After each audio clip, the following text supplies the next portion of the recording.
Yes, thank you very much. That is noted. Senator Rodante Marcoleta, we recognize the Senate President. Good afternoon, Madam Chair, Madam Senate President, dear colleagues. Let me start with a biblical principle. Kung anong ating itatanim, yan ang ating aanihin. Baliktarin po natin. Ito po ang ating inaani ngayon. So balikan natin ano ba ang ating tinanim. So allow me to put on record 3 topics. First, ano ba ang karapatan at responsibilidad ng bawat senador? Number 2, when we talk about the dignity ng Senate at yung kasagsagan, kailan ba nag-umpisa yon? And pangatlo, na tingin kong pinaka-importante, ano ba priorities natin and how do we move forward? So, dun muna tayo sa ano ba ang karapatan at responsibilidad ng bawat senador. Gusto ko pong sabihin sa sarili ko at sa bawat miyembro ng Senado na hawak mo yung beat. Mga senador, hawak natin ang beat. Ano po ibig sabihin? Hawak natin ang mic, lalo sa mga panahon na to. Kahit sino po sa atin ang magsalita ay news sa panahon na ito. So kung pipiliin natin ay pag-usapan ay edukasyon, katulad ng sinabi ni Senator Bam sa kanyang vlog, yun po ay mapupunta sa record. Kung pag-uusapan natin agriculture, agricultural smuggling, problema sa taniman ngayon, problema sa fertilizer, pag pinag-usapan po natin yung 7% inflation, pag-usapan natin ilan araw pa ba meron tayong gasolina. At yung po ba ay katulad nung the last 60 days na dagdag ng dagdag o panipis na po ba ang supply worldwide? Pag pinag-usapan natin, fiscal space po natin at dolyar sa peso, hawak po natin ang beat eh. Tayo po ang pwedeng magdikta kung anong pag-uusapan. Pero tignan po natin yung interview since May 11. Dalawa lang naman eh. Paano palitan muli si Alan Cayetano? At pangalawa, bakit bumaksak ang dignidad ng ating Senado? Okay. I'm talking in general ha. Pa isa-isa po, may nagsasalita tungkol sa inflation. Kanina lang po, si Senator Raffy Tulfo ay sinabi nga niya na dapat yung mga importante sa ating bayan. Pero eto pong Thursday, Friday, Saturday, Sunday, ang pinag-uusapan po yung 13-11. Pinag-uusapan fireworks. Pinag-uusapan papalitan. I'm at your service and I am at your disposal. Show me 13 hands or 13 signatures. I will even administer your oath if you want to. Ano po ang nasabi po last week? Bumaksak daw po ang Senado. And alam niyo po, kasundo ko si Senator Win. I wasn't joking. I was making him smile, but I would vote for him. Pero sabi niya kanina, ibalik ang dignidad ng Senado. Okay, I'll take it with good faith. Ang problema, Senator Win, yan ang narrative ng minority na simula nung Mayo 11, bumaksak. Sinabi ni Senator Ping, may I allow, and correct me Senator Ping kung mali, sabi niyo yung biruan ngayon, mas mabango pa yung House kaso sa Senate at usually kasi mas mataas ang Senate. I will take exception to that. Why? Because the Pulse Asia, if I'm not mistaken, in December 2019, when I was Speaker and Senator Soto was Senate President, the Senate was 66% and the House was 66%. When I was Speaker, pareho lang po ang trust rating, ang performance rating ng House at saka ng Senado. Bumaksak po ang Senado nung nagsimula po yung flood control. Dahil po, ilan ang binanggit sa minority. Pero ilang beses po sinasabi ng minority, bakit ganon? Kapag ka minority, may insertion daw. Pagka majority, amendment. Una, napakaraming ghost, tapos konti na lang. Tapos si Senator Jinggoy, ganito daw in-insert, tapos nung sinupina ng ombudsman ang LBRMO, yung pong may hawak ng dokumento, wala naman pala. I won't go into that because I do respect the hard work that every single senator, may it be Senator Marcoleta, may it be Senator Erwin Tulfo, or our chairman, Senator Lacson. I respect the work. I disagree on many things, but I do not criticize. Did I say bumaksak dahil sayo? Wala po. Kasi hawak natin ang bit eh. Sasabihin nyo po, yes, but 24 tayo, yes. Pero kung 11 sa atin ang sinasabi, ang problema ay si Cayetano, palitan yan, at 13 naman tayo na nagsasabing con-as yan, at impeachment yan, etc. yan, edi 24 na tayo na yun ang pinapakinggan ng tao. Hindi inflation, hindi yung ekonomiya, hindi yung teenage pregnancy, hindi yung tumataas na bilang ng mga may AIDS, hindi yung problema sa PhilHealth, hindi po nakawalan ng flu vaccine ng ating DOH. Napakarami pong issue. Mr. President, bakit po ba na yung linggo ng May 11 ay naging napaka-masalimuot para sa atin? At yun po ay naging bullseye para sa marami. First of all, hindi po nanggaling sa bagong majority na kapag ka nag-take over etong majority na to, ay i-dismiss po ang impeachment. I-delay ang impeachment. Magiging partial ang impeachment. Kailan po niyo ako narinig na sinabi ko yung dating majority o minority ngayon? Pagka kayo ang majority, siguradong ma-impeach, siguradong guilty si Vice President Sara. Wala po. Kasi nirerespeto ko politika niyo. Pero once na mag-oath kayo, naniniwala ko, impartial na kayo. Mahirap maniwala. Mahirap sa mga statements nyo tungkol sa Vice President. Mahirap maniwala na kayo'y magiging impartial. Di ko nilalahat. Ilan lang po sa inyo. But I recognize it's the same for us. Nahihirapan kayo maniwala na yung ilan sa amin na malapit sa Vice President, ako personally, malapit ako sa dating Pangulo. Hindi po ako malapit sa Vice President. Pero kung ako'y maniniwala na kayo'y pwedeng maging impartial, why can't you give us the benefit of the doubt that we can also be impartial? Even Senator Padilla, who's very close to the Vice President, na ang dami ng statement, sabi niya, kaya nga nagsasalita bago mag-oath kasi once na mag-oath, susundin niya yun. Ako po'y Kristiyano, siya po'y Muslim. Pero pareho kaming naniniwala, brother, di ba? Na once nag-oath ka, kasalanan sa Diyos ang wag sundin yung oath. So, Madam President, it's a two-way street. What's the difference? The difference is the minority keeps speaking outside the session hall na hindi natin basta't masagot. Senator Amy is speaking in the session hall na lahat sila ay pwedeng tumayo. Number 2, outside the session hall, walang out of order. Dito po meron. I'll go to that later kasi meron naman po tayong rules at may way forward tayo. But the first thing po, yung binansagan po ang majority na ang dahilan daw po ay yung impeachment. We've proven that wrong. In fact, I'll ask for another caucus tomorrow to finalize matters regarding the impeachment because on Thursday, may final meeting naman yung secretariat, yung magiging clerk of court, and we want to get your inputs. Secondly po, Senator Bato, he's a member of this establishment. He is entitled to go here and to vote. Bakit naging issue na pumunta dito para bumoto lang? The leadership of the Senate determines the direction of the Senate. The Senate is the last line of defense when it comes to democratic issues or issues that affect our democracy. That's been the history of the Senate, pre-martial law and after martial law. Kaya nga yun ang hinala, bakit inabolish ng martial law? Because the independence of the Senate is very important. Yun po ang ginamit sa akin ni Senator Coco then Senator Tito Soto, who I respect. During Duterte's time, sabi nila, we have to have an independent Senate. Wag si Alan kasi masyadong malapit. Well, I'm the first one now of 4 SPs since 2022 na hindi ko makiklaim na malapit sa presidente.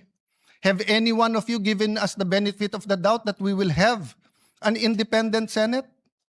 Hindi ko na narinig yun eh. Panay sinong malapit sa Malacanang. O yan, walang gagawin niya kundi lalabanan ng Malacanang. Eto, ganyan. Yan ang usap-usapan. That's the not so secret. Why can't we bind together, minority, majority, and be an independent Senate? Not to confront the executive, to collaborate, but also as checks and balances. Last point po, before I go to a way forward. Ba't ba nag-umpisa to at ba't ba nangyari yung May 13? Can you show the video kung anong ginawa sa ating empleyado? Madam President, can I have permission? This is a very short video. It's of public record. I just like, and I want to honor Senator Migs kasi siya tumayo at sinabi yung ginawa kay Terence Lim ay hindi tama. But I didn't know na ganito pala ang problema. Wag na yung buong video ng buong pangyayari ng May 11. Yun lang pong ginawa kay Terence Lim.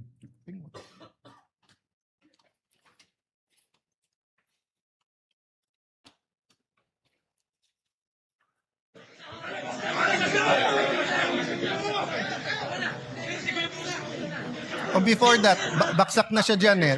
Before that, yung palabas pa lang.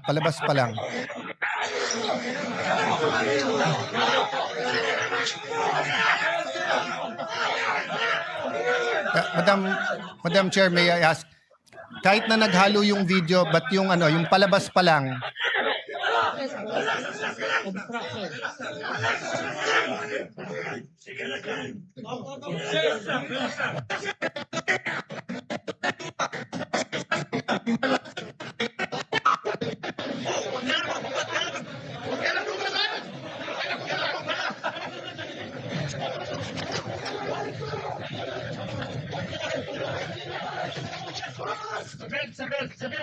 okay, can you I will say what it is, but can you show the video yung from the start, yung nanggagaling sa loob? Okay, so what happened is that we ordered, arrested, because they're held in contempt, yung mga NBI agents who nakipaghabulan kay Senator Bato. When they were leaving the building, nagtutulakan, kinuha ng mga taga-NBI at ginulpe si Terence Lim. Just to clarify so that everyone knows, Terence Lim is Senate Security. Is Senate OSA, our employee. Yes. At yung isang taga-OSA naman ay hinarangan at tinabayhan ng isang taga-NBI. Nung gulpi at dapa na siya, lalo pang ginulpe, ayaw siyang palapitan sa medical. At nung siya'y binuhat, dinadala siya at pinosasan at dadalin siya sa sasakyan ng NBI para dalhin sa NBI. Okay? That's inside our premises. Have I heard anyone say that the dignity of the Senate is at stake here because the NBI ay nanggulpe sa loob ng ating premises, ayaw sumunod sa order ng Senate President at tinatakot pa ang ibang OSAA at isasakay sa kotse at dadalhin sa NBI. Isa lang po sa minority ang narinig ko po. Si Mig Subiri, former Senate President. Did you ever hear me say anything about that? No. Because we're all waiting for the independent investigation. Do you have the video para kitang-kita? Okay. Guys, kanina ko pa sinasabi, excuse me, Madam President. We have the video. Can you show the whole video? Kahit yung yes. Yung palabas pa lang, kahit na sabihin yung hindi kitang-kita siya doon. Mula sa simula, please, yung video. Yung palabas pa lang sila Terence doon sa harap. Who's in charge of the video? Oh. Yes, may we request while they're preparing it, Madam Chair, to show the video this is from what the start. will set the tone of why our OSAA was on high alert on Tuesday and Wednesday. And that is why they were wearing vests, and that is why they had to have weapons. Because the NBI was treating the Senate like a palengke. Oh, ayan, is that it?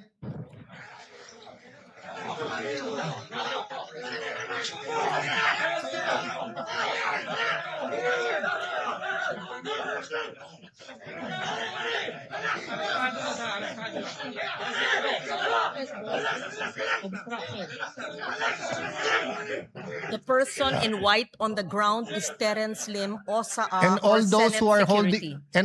holding them back are NBI. Yung NBI pa ang pumipigil. Ang pulis nakatingin lang. Yeah, continue the video.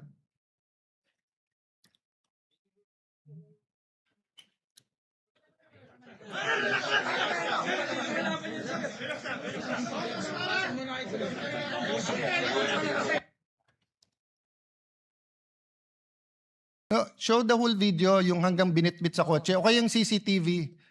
Hindi pa nakita nung maraming senador to.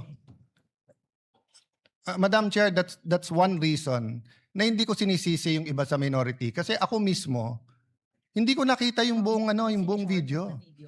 That's why I have communicated to everyone, including to the NBI. Mag-inhibit sila, tapusin natin ng buong buo yung investigasyon. Para makita natin, kahit yung, yung CCTV muna. But the point is, Madam Chair, paglabas pa lang, dinukot siya, ginulpe, ayaw palapitan sa medical. Isipin niyo po, sa loob ng sarili nating, remember, Madam President, this is not a department. We're not the DOJ, the DOLE, DSWD. We are a branch of government. The Constitution says we are a co-equal branch. Ang usaha ba pwedeng manggulpe sa loob ng Malacanang? Ang usaha ba pwedeng manggulpe sa loob ng Supreme Court? Oh, pero ba narinig ko yung dignity natin, New York? Yung ating dignity ay giniba dahil sa NBI? Wala po eh. Si Alang Cayetano pa rin ang pinagbibintangan nyo. Bakit ako ba nang gulpi dyan? Hindi po ako ang pumayag. If you see the video, more than 20 agents of the NBI were allowed in on May 11. And we already napagtagpi-tagpi. The OSAA then and the SecGen were meeting. They even inspected the helipad and all parts kung saan pwesto yung mga NBI. So again, at this point, I'm not making a conclusion. At this point, I'm not pointing fingers. So let me move to the last point. Moving on, moving forward. Do you have the video ba? Pinakita nyo na kanina yung CCTV. O yan, palabas pa lang. O yan.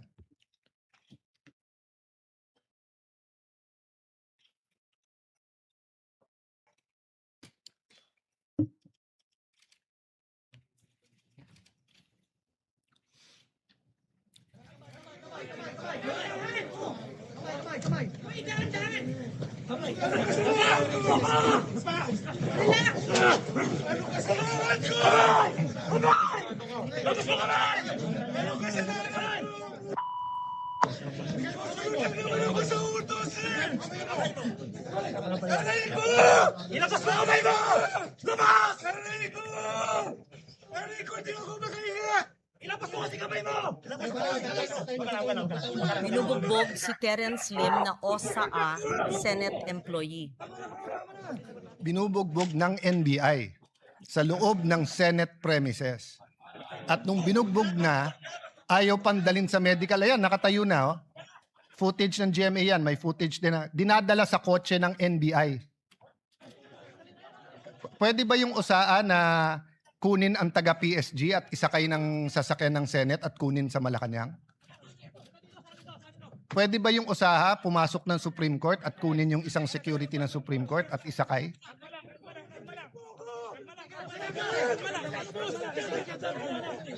Yan, pinusasan, isasakay sa sasakyan ng NBI.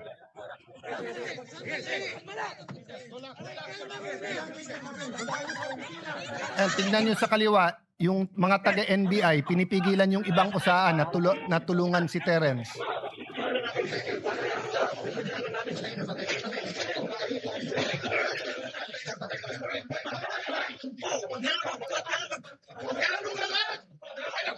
Pinagtulungan ang isang Senate Security OSA Terence Lim ng mga taong allegedly, I'm not sure who they are, within Senate premises na nambugbog. Yung punot dulo nito ay hindi tayo sigurado kung ano ang kanilang gustong gawin.